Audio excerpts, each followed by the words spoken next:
ஜெய் ஜெய் சங்கர ஹரஹர சங்கர காஞ்சி சங்கர காமகோடி சங்கர ஆன்மீக அன்பர்களே, நாள்தோறும் நாம் பார்த்து வரக்கூடிய காஞ்சி மகான் தொடரில் இந்த வாரம் உங்கள் இதயத்தை தொட வருவது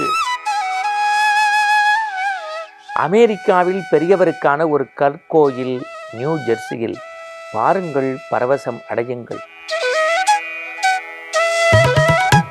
நாள்தோறும் செய்யக்கூடிய நித்திய அனுஷ்டானங்களாகிய சந்தியா வந்தனம், திதி, அமாவாசை, தர்ப்பணம் இவற்றில் உள்ள மேன்மை என்ன?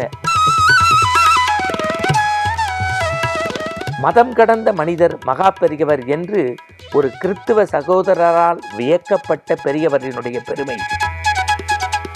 பெண்களின் பெருமை குறித்து பெரியவர் சொன்ன கருத்து இராமாயணத்தினுடைய மேன்மையை அருவி போல கொட்டியது. இப்படி அதிசயங்கள் அடங்கிய வாரமாக இந்த வாரம் காஞ்சி மகான் மலர்கிறது, மாறுகிறது. பாருங்கள், பலருக்கும் பரப்புங்கள். காஞ்சி மகான் தினந்தோறும் காலை 6 மணிக்கு உங்கள் ஸ்ரீ சங்கரா டிவியில். காஞ்சி மகான் பவர்ட் பை சுப்ரபாத் ரிட்டையர்மெண்ட் கம்யூனிட்டி.